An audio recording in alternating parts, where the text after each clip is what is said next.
Hi guys, what's up beautiful people? I hope you're doing good. I hope you're doing amazing. Welcome, or rather welcome back to my YouTube channel. In case you're new here, my good name is Mercy. In case you're a returning subscriber, thank you so much for tuning back to this channel, and welcome to another episode of Business Light with me. Feel so much welcome. I know guys, I've been out of this place for long, but I'm back again. I'm back again with another video.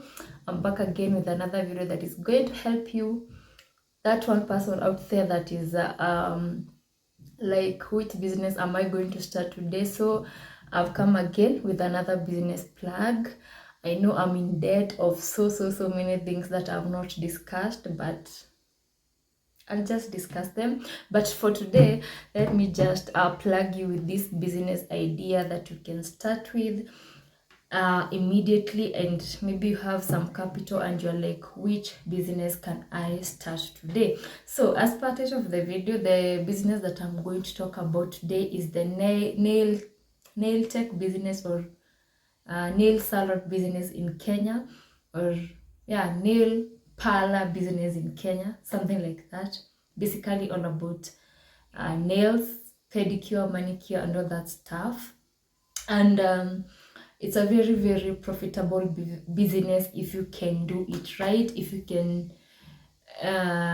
play your cards right when starting this business. It's a very profitable business, because of course, as ladies, we all want to glow, to look good, our nails to look good, our feet to look well. Each and every lady wants to feel that, and so why not start this business? So let's get into this video. And number one thing that you need to consider when starting this business is the physical location we are going to start this business. Basically, you don't need to have a location for you to start this business. You can also operate as a mobile person, as a mobile nail tech. But if you want to set this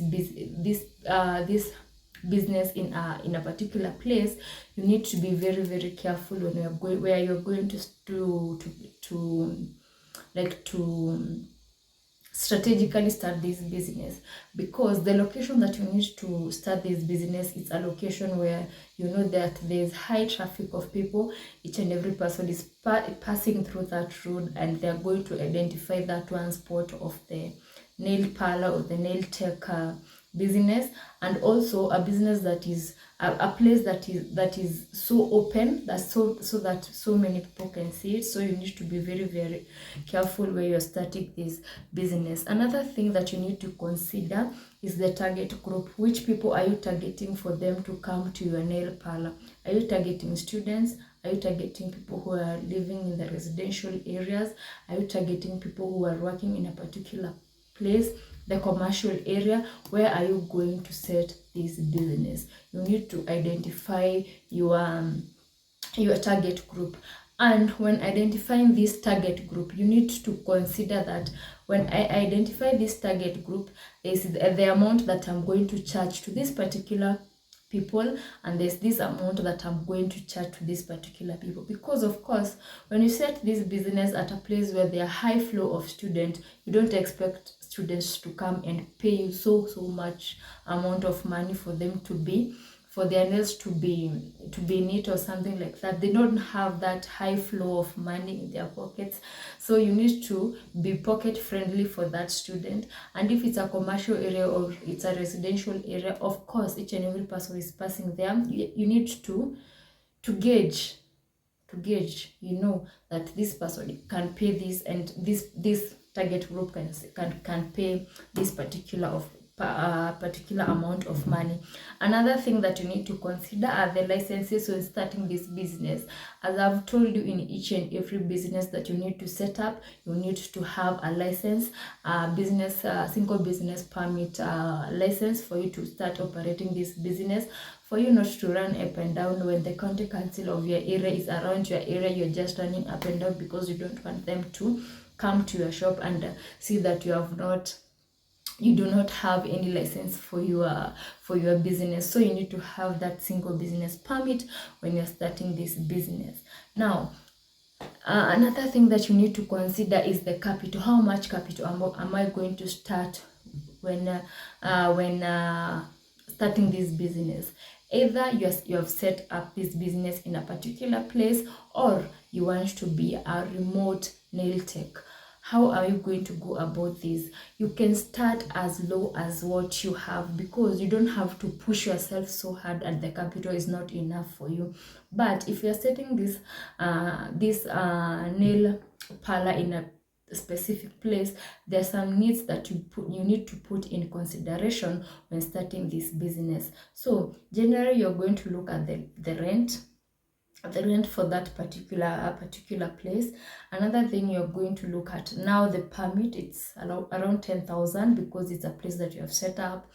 The rent, maybe let's say 10,000 for that particular place, and then all the equipments that you need for this business to be operational, the manicure desk and also the pedicure desk. All those things you need to consider them. How are you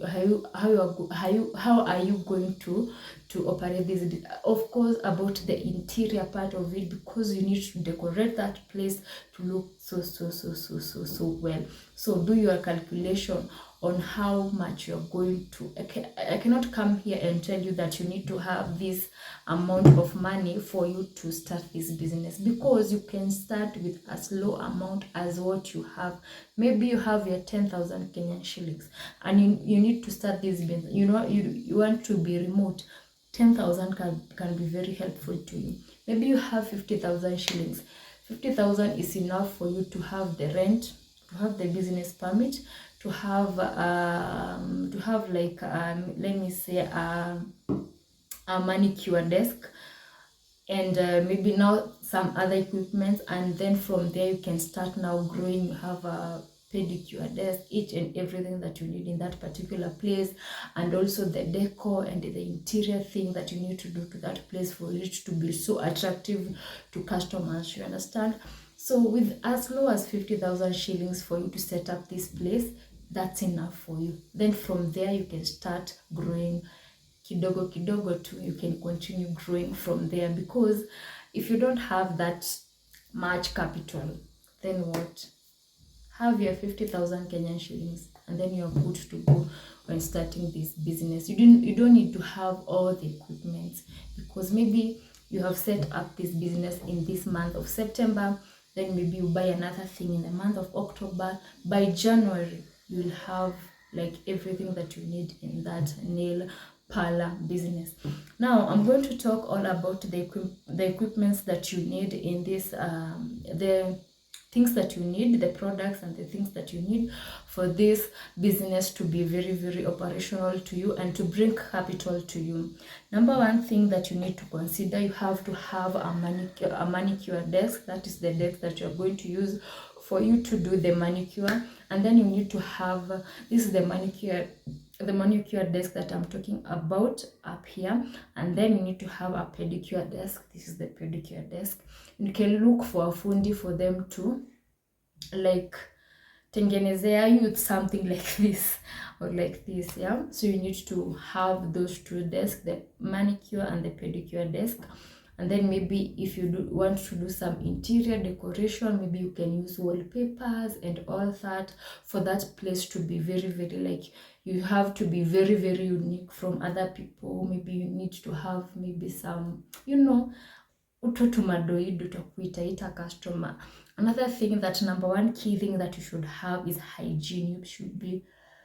Hygiene should be very, very top notch, because us as ladies, we usually see some things. We are visual beings, that we see something that here it's not perfect. Like for me, it's not perfect.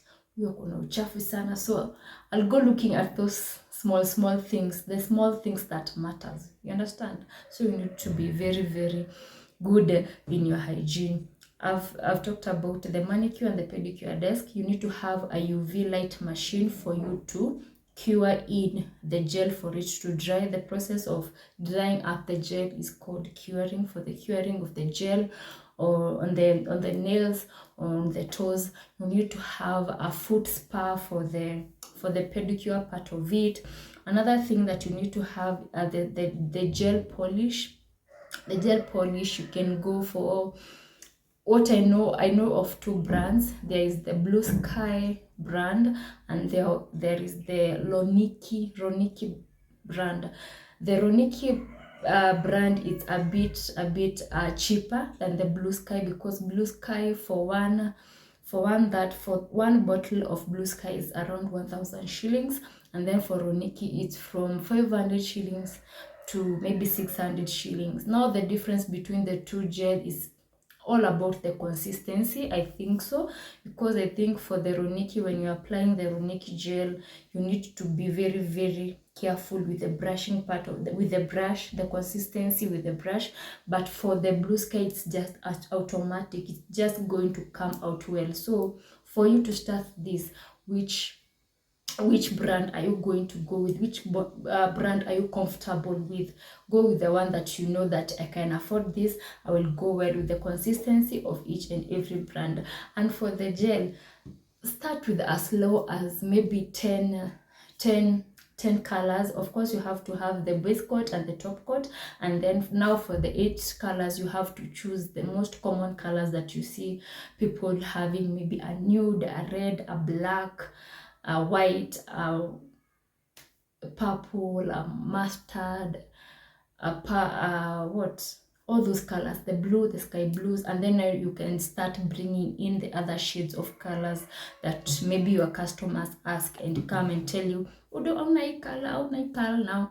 Slowly by slowly, you can start now bringing the other colors. Another thing that you need, maybe it's the cuticle remover, the cuticle oil, the antiseptic. Of course, when maybe you have finished cleaning another client, and then you need to disinfect those products, those items that you are using on that client to come and work on this client. You need to have an antiseptic, you need to have a massage oil, especially when you have done the pedicure, you need to do the massage.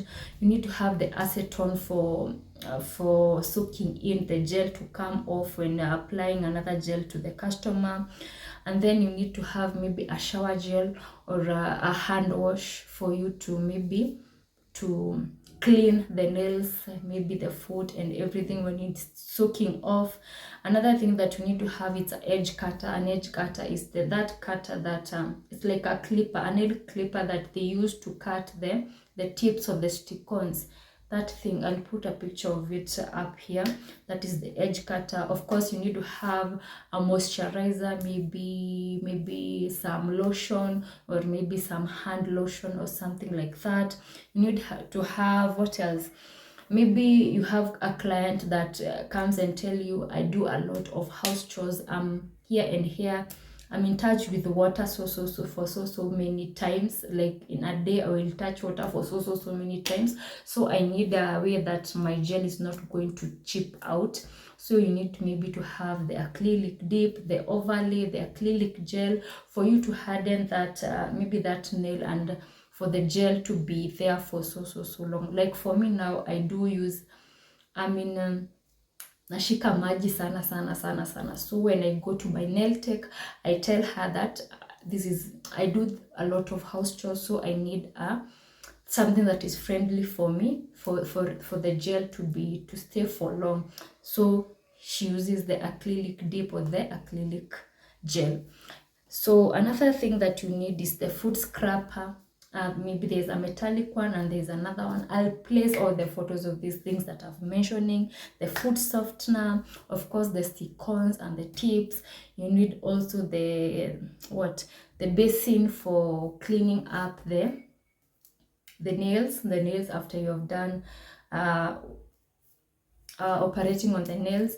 Or maybe at this time, maybe you have not been able to afford the foot spa. The foot spa, it's this thing. The foot spa is that basin that they usually use to dip in your foot for it to soak off and for it to be easier to remove the cuticles. You can use just a normal basin that is so comfortable for your client to dip in the feet from there. You can use that.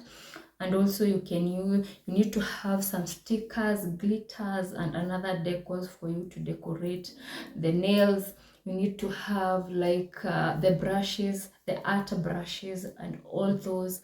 What else do you need? What else have I not mentioned? The pushers. Maybe you need to have a set of manicure and pedicure set. There's another set, I have it, but I've not come with it here. It has a nail cutter, it has a cuticle cutter, it has pushers, it has a file. Of course, you need to have a file, you need to have a buffer, all those things. I'll just place the pictures of each and everything that I'm mentioning here. And then another thing, when it comes to this business, you don't need to be like a tech for you to start this business. This is the trick. You can set up this business in a particular location, and then you look for nail techs, and then you agree with your nail tech that you're going to pay that nail tech in commission. Whatever he or she has earned for that day, you're going to pay him or her with commission, and of course you're going to get your money. You don't need to have the experience of having these things. Or if you want to start this business and you want to do it yourself, just come here on YouTube. There are so many videos that are showing you how to perfectly well apply the gel and everything. You learn, you take like, maybe let me say 1 month or 2 months for you to learn each and everything that you are going to do when doing this. Or if you want it to be so quickly, just go for the school. Just go for the school and learn how to do all that. But if you can come here on YouTube, by the way, YouTube has everything. It has everything. It has each and every information that you need to know. Just come to YouTube. How to apply gel perfectly, how to apply whatever perfectly, how to do the art, each and every. You are going to learn from this YouTube if you want to start this business. So basically that's all about the nail tech business. I don't think there's anything that I've left behind, but each and everything that I've talked about, I just place the photos of each and everything that you need. And if you're located in Nairobi, all these things you're going to find them in Du Bois Road, whatever the name that you call it. Just go to those Du Bois shop and you're going to get each and every item that I'm saying or I'm mentioning in this video. Just go to Du Bois Road and you'll get each and everything that you need. If you're outside Nairobi, I think shopping in Nairobi is a little bit cheaper. You can look for a personal shopper. There are so many. Come to YouTube, you'll find so many personal shoppers. Go to Facebook, write personal shoppers. A list will come of personal shoppers. They go, they shop for you, and then they send you to the place where you are located. Maybe in Kisumu, Mombasa, wherever you are located. They just bring they'll just shop, and then they'll send whatever you need to your location. So I don't think there's anything that I've left behind. And guys, thank you so much for the support. I really appreciate. Oh my God, I don't know what to say, but I'm so thankful. I'm so thankful. May God bless you so much. Just in case you're new in this channel, kindly don't leave this channel without subscribing. I will really appreciate. Until next time, bye.